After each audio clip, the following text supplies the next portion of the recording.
సర్వాధికారియు నిరంతర స్తోత్రార్హుడు యేసుక్రీస్తు ప్రభువారి ప్రశస్త నామంలో ఉదయకాలపు వర్తమానాల కొరకు ఎదురు చూస్తున్న మీ అందరికీ ఇమాన్యుయల్ మినిస్ట్రీస్ తరపున మా శుభాభివందనాలు తెలియచేస్తున్నాను. క్రీస్తునందు మాకు అత్యంత ప్రియమైన దైవజనాంగమా, ఎలా ఉన్నారు? పిల్లలు ఎగ్జామ్స్ బాగా రాస్తున్నారు కాదు, కలవరపడకండి. వారి కొరకు మేము ప్రార్థన చేస్తూ ఉన్నాం. మేమే కాదు, అనేక మంది భక్తులు ప్రార్థన చేస్తూ ఉన్నారు. నిశ్చయంగా మన పిల్లలను విజయోత్సవంతో దేవుడు ఊరేగించునుగాక. ప్రాముఖ్యంగా మీరు పంపిస్తున్న ప్రార్థన అంశాల నిమిత్తం దేవుని సన్నిధిలో గడిచిన 7 రోజుల నుంచి, గడిచిన సోమవారం నుండి వచ్చే ఆదివారం వరకు 7 రోజులు మందిరంలో సంపూర్ణ రాత్రి ప్రార్థనలు జరుగుతూ ఉన్నాయి. మీరు పంపిస్తున్న ప్రతి ప్రార్థన అంశం ప్రింట్ చేసి అది దేవుని సన్నిధిలో పరిచి, హిజ్కియా ఉత్తరాన్ని పరిచి ప్రార్థన చేసినట్లుగా మీరు పంపిస్తున్న ప్రార్థన అంశాల కొరకు ప్రార్థన చేస్తూ ఉన్నాం. రోజుకొచ్చి 30, 40, 50 మంది ప్రజలు, విశ్వాసులు, సేవకులు మందిరానికి వచ్చి మీ కొరకు ప్రార్థన చేస్తూ ఉన్నారు. ఇంకా మీకు ఏమైనా ప్రార్థన అవసరతలు ఉంటే స్క్రీన్ మీద కనపడుతున్న వాట్సాప్ నంబర్లకు పంపించండి. రేపు వచ్చే ఆదివారం వరకు నమ్మకంగా మీ కొరకు సంపూర్ణ రాత్రి ప్రార్థనలో ప్రార్థన చేస్తామని ప్రేమతో తెలియచేస్తూ, మరో ప్రాముఖ్యమైన ప్రకటన, మనకు ప్రతి నెల 2వ ఆదివారం కమ్యూనియన్ సర్వీస్. వచ్చే ఆదివారం మనకు కమ్యూనియన్ సర్వీస్. దానికి ముందు శుక్రవారం రాత్రి, శనివారం పగలు రాత్రి మందిరంలో ఉపవాస ప్రార్థన జరుగుతాయి. ఆసక్తి కలిగిన బిడ్డలు, బలలో పాలొందాలని ఆశపడిన బిడ్డలు ఉపవాస ప్రార్థనలో పాల్గొందండి. వచ్చే ఆదివారం మన కమ్యూనియన్ సర్వీస్. ప్రకటించబడిన వీటన్నిటినీ దేవుడు ఆశీర్వాదకరంగా జరిగించునుగాక. ఆమేన్. మంచిది. ఈ దినం పరిశుద్ధ గ్రంథమైన బైబిల్లో ఓ ప్రత్యేకమైన కీర్తన. ఎట్టి శ్రమల్లో ఉన్నవాడికైనా ఇట్టే ఆదరణ, ఓదార్పు, ధైర్యాన్ని ఇచ్చే ఒక అద్భుతమైన కీర్తన. అదే 102వ కీర్తన. 102వ కీర్తన ఎక్కువ మంది భక్తుల విశ్వాసం దావీదు గారు రాశారని. ఎలాంటి సంక్లిష్ట పరిస్థితుల్లో రాశారు అని మనం ఒకసారి చూస్తే 102వ కీర్తన ప్రారంభంలో అంటాడు, దుఃఖము చేత ప్రాణము సొక్కినవాడు యెహోవా సన్నిధిన పెట్టిన మొర. దుఃఖము చేత ప్రాణము సొక్కి, ఏదైనా ఒక విషయం కొరకు బాగా ఏడ్చాం, ఒగ్గబట్టేటట్లు ఏడ్చాం. ఏడ్చి ఏడ్చి ఏడ్చి ఏడ్చి ఏడ్చిన తర్వాత ప్రాణం సొక్కిపోతుంది. దావీదు పరిస్థితి కూడా దుఃఖం చేత ఏడ్చి ఏడ్చి ప్రాణం సొక్కిపోయే పరిస్థితికి వచ్చాడు. ఈ మాట చదివినప్పుడు ఒక సంఘటన గుర్తొస్తుంది. చిన్నతనంలో పిల్లలు తప్పు చేసినప్పుడు కొన్ని సందర్భాల్లో అమ్మా నాన్న పెట కొడతారు కదా. కొట్టినప్పుడు బిడ్డ ఏడ్చి ఏడ్చి ఏడ్చి ఏడ్చి ఇక ప్రాణం సొక్కిపోయే ముందు చూడండి, ఏడ్చి ఏడ్చి చివరిలో ఒగ్గబడతాడు.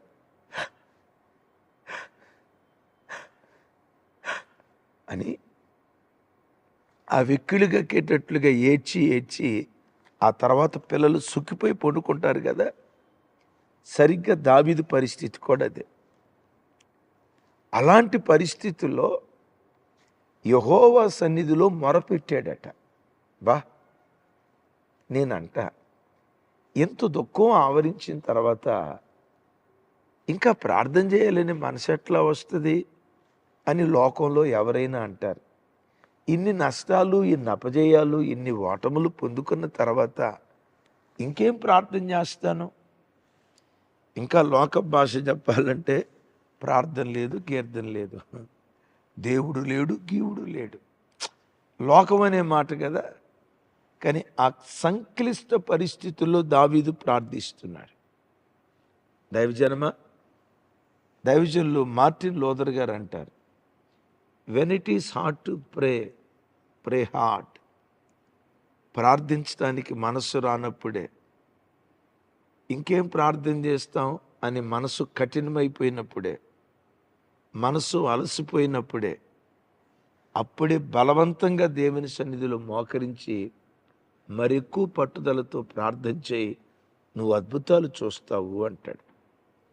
ఈ 102వ కీర్తనలో దావీదు తాను అనుభవించిన బాధలన్నీ చెప్తూ ఆ ప్రార్థనలో, అయ్యా నా బ్రతుకు గోడబాతు లాంటి బ్రతుకైపోయిందయ్యా, ఇంటి మీద ఒంటిగా ఉండే పిచ్చుకులాగా నా బ్రతుకైపోయిందయ్యా, నాశనమైన స్థలాల్లో ఉండే పగిడి కంటి వలె నా బ్రతుకు మిగిలిపోయిందయ్యా. చివరికి చెప్తూ అంటాడు, నా కన్నీళ్ళే నాకు అన్నపానాలు అయిపోయాయ్యా. విన్నారా ఈ మాట? నా కన్నీళ్ళే నాకు అన్నపాలు అయిపోయినాయ్యా అని తన బాధను దేవునికి చెప్పుకొని అంతటితో ఆపల. తన బాధ చెప్పుకుంటూ మొదటి వచనం నుంచి 11వ వచనం వరకు తన బాధ చెప్పుకొని 12వ వచనం నుంచి 15వ వచనం వరకు దావీదు మాట్లాడిన మాటలు చూడండి. యెహోవా, నీవు నిత్యము సింహాసనాసీనుడవు, నీ నామస్మరణ తరతరములు ఉండును.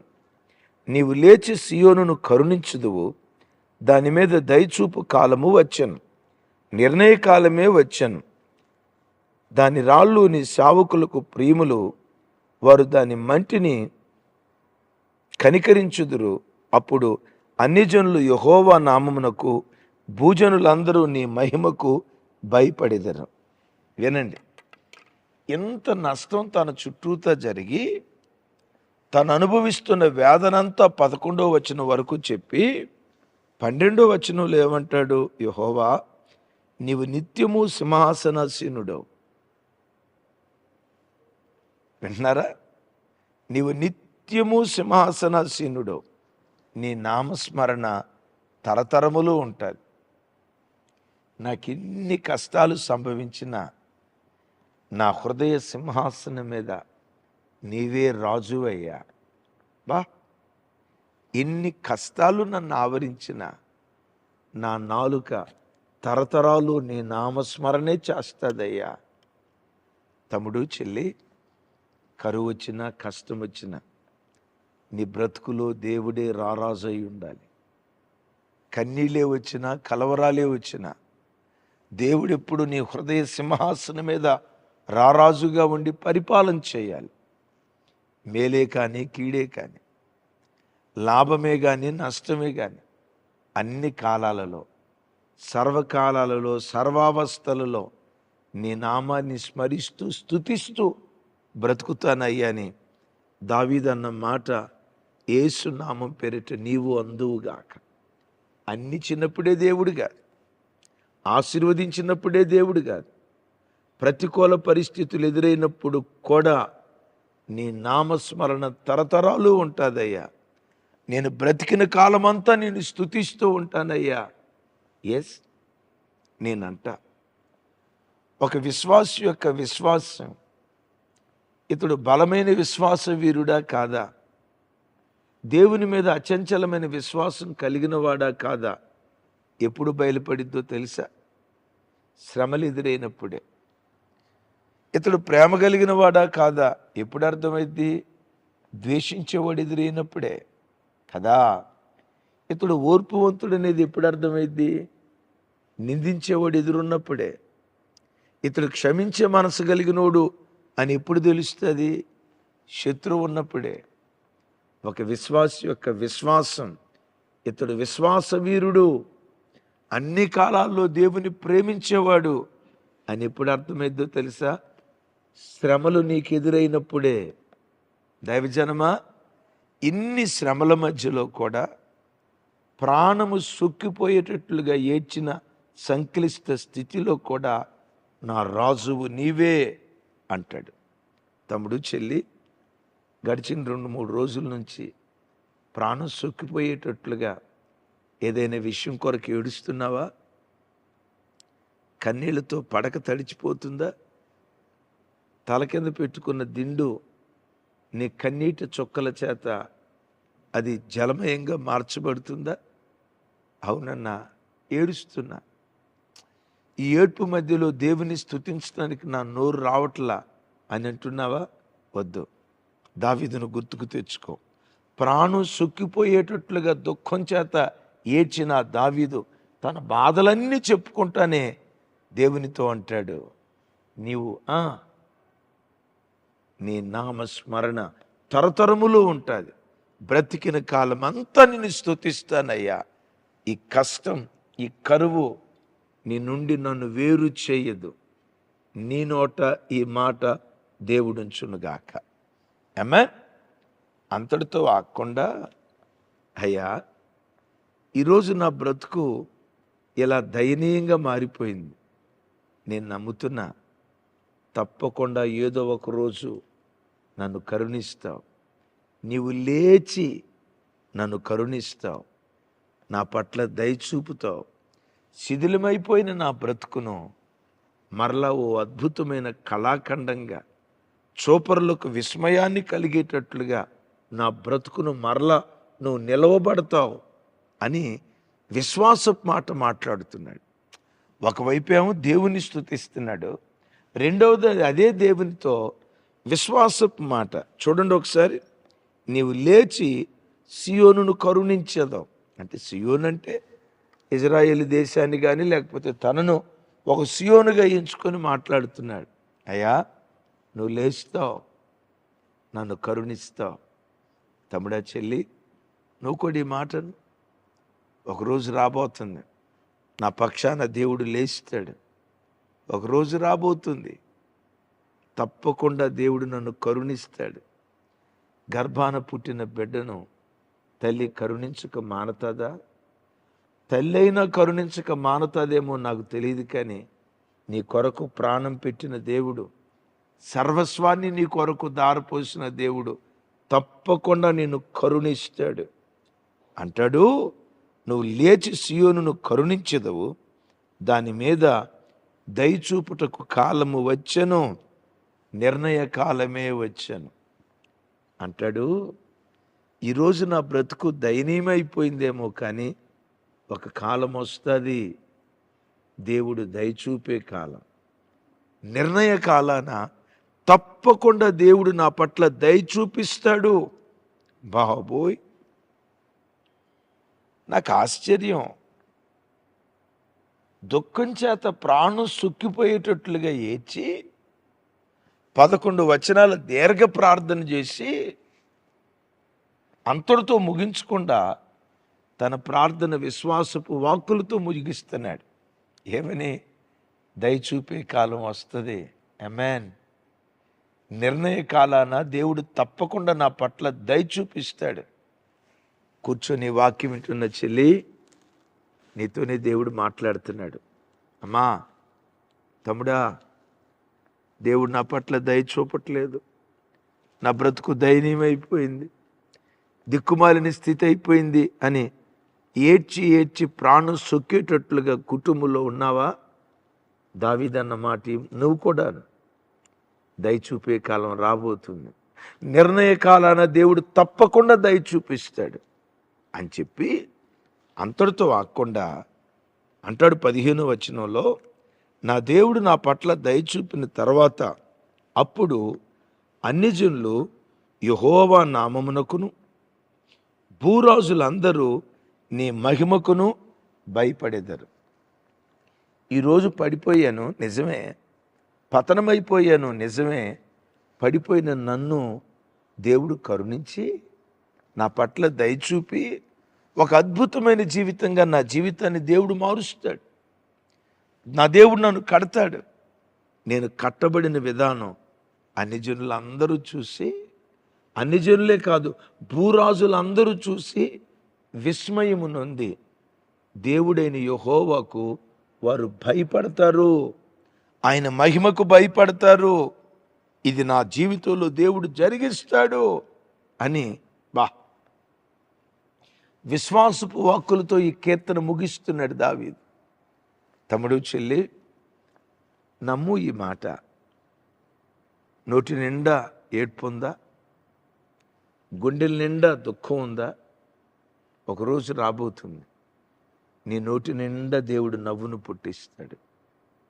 ఎక్కడ తలదించుకున్నావో అక్కడే నీ తల దేవుడు పైకెత్తుతాడు. ఎక్కడ నిందను అనుభవించావో నీ నిందకు ప్రతిగా రెండంతల ఘనత దేవుడు ఇవ్వటం ప్రారంభిస్తారు. ప్రజలంతా చూసి, అరే వీళ్ళు దేవుని నమ్ముకున్న వాళ్ళరా, వీళ్ళ బ్రతుకులేంటి ఇట్లా అయిపోయాయి, వీళ్ళ దేవుడేదో శక్తివంతుడు అంటారు, వీళ్ళ దేవుడేదో గొప్పోడు పరాక్రమవంతుడు, యెహోవాకు అసాధ్యమైన కార్యం ఏదీ లేదని తెగ చెప్తూ ఉంటారు, వీళ్ళ బ్రతుకులేంట్రా ఎలా అయిపోయాయని పెదాలు విరుస్తున్నారా? వెకిలి మాటలు మాట్లాడుతున్నారా? కొంచెం కాలం ఓపిక పట్టు. దయచూపే కాలం వచ్చినప్పుడు, నిర్ణయ కాలం వచ్చినప్పుడు దేవుడు నిన్ను కరుణిస్తాడు కదా, కరుణించి మరలా నిన్ను నిలవబెడతాడు కదా. నిన్ను నిలవబెట్టిన తర్వాత అప్పుడు అదే అన్య ప్రజలు ఏమంటారో తెలుసా? వీళ్ళు ఆరాధించే దేవుడు నిజమైన దేవుడురా, వీళ్ళ దేవుడు వీళ్ళని మర్చిపోలేదురా, యెహోవా వీరి కొరకు గొప్ప కార్యాలు చేశారని అన్యజనులు చెప్పుకొని దేవుడు నిన్ను నిలవబెట్టిన విధానాన్ని చూసి అనేక మంది దేవుడైన యెహోవా పట్ల భయభక్తులు కలిగి జీవించేటట్లుగా ఒక సూచనగా దేవుడు నిన్ను నిలవబెడతాడు. ఒక మహత్కార్యంగా దేవుడు నిలవబెడతాడు. ఒక వింతగా, ఇంకా చెప్పాలంటే చూపరులకు విస్మయంగా మన కళ్ళ ముందు పతనమైన ఈ కుటుంబాలను ఆ దేవుడు లేవనెత్తి పతాక స్థాయిలోకి దేవుడు ఎలా తీసుకొని వెళ్ళాడో కదా, విస్మయం చెందేటట్లుగా నీ బ్రతుకును వేడుకతో నిలవబెట్టడానికి దేవుడు శక్తి కలిగిన వాడు. నా చేతులెత్తి మిమ్మల్ని దీవిస్తున్నాను. ఈ ప్రవచనపు మాట మీ జీవితాల్లో దేవుడు నెరవేర్చును గాక. ఆమేన్. ఈ ప్రవచనపు మాట మన పిల్లల జీవితాల్లో దేవుడు రూఢిపరచును గాక. అయితే నేనంట, అలాంటి సంక్లిష్ట పరిస్థితులలో దుఃఖము చేత ప్రాణము సొక్కేటట్లుగా ఏడ్చిన ఆ సంక్లిష్ట పరిస్థితులలో దావీదు ప్రార్థన మర్చిపోలేదు. When it is hard to pray, pray hard. ఒక అద్భుతం చూడటానికి దేవుడు కృప చూపించును గాక. ఆమేన్. ప్రార్థన చేస్తాను. కళ్ళు మూసుకోనండి, ప్రార్థనలో ఏకీభవించండి. ఈ ప్రవచనపు మాట మన జీవితాల్లో దేవుడు నెరవేర్చును గాక. తండ్రి, మాతో మీరు మాట్లాడిన శ్రేష్టమైన మాటలకై వందనాలు అయ్యా. దుఃఖం చేత ప్రాణం సొక్కేటట్లుగా ఏడ్చిన దావీదే తన బాధలన్నీ 11వ వచనం వరకు చెప్పి 12వ వచనం నుంచి ఎంత గొప్ప విశ్వాసపు మాటలు మాట్లాడుతున్నాడో కదా. ఈ గడియలో ఎవరు కృంగిని స్థితిలో ఉన్నారో ఈ విశ్వాసపు మాటలు వారి నోటుంచుదురుగాక, వారిని లేవనెత్తుదురుగాక, వారిని పురికొల్పుదురుగాక, వారిని ప్రోత్సహించుదురుగాక. ఇట్టి విశ్వాసపు వాక్కులు ఒక్కొక్క బిడ్డ నోట మీరు ఉంచుదురుగాక. ఎగ్జామ్స్ రాస్తున్న పిల్లల కొరకు ప్రార్థిస్తున్నాను. గొప్ప విజయాన్న బిడ్డలకు దయచేయండి, గొప్ప విజయాన్న బిడ్డలకు దయచేయండి. తల్లిదండ్రులు తలెత్తుకునేటట్లుగా బిడ్డలను గొప్ప ప్రయోజకులుగా మీరు మార్చుదురుగాక. సమస్త ఘనతలు మీకు ఆరోపిస్తూ యేసు నామం పేరిట ప్రార్థించి స్తుతించి పొందియున్నాం తండ్రి. ఆమేన్. తండ్రి అయిన దేవుని ప్రేమ, కుమారుడైన యేసుక్రీస్తు వారి దివ్య కృప, పరిశుద్ధాత్మ దేవుని సహవాసం మనకు సకల పరిశుద్ధులకు సదా తోడయుండి నడిపించునుగాక. ఆమేన్. ఆమేన్. Thank you.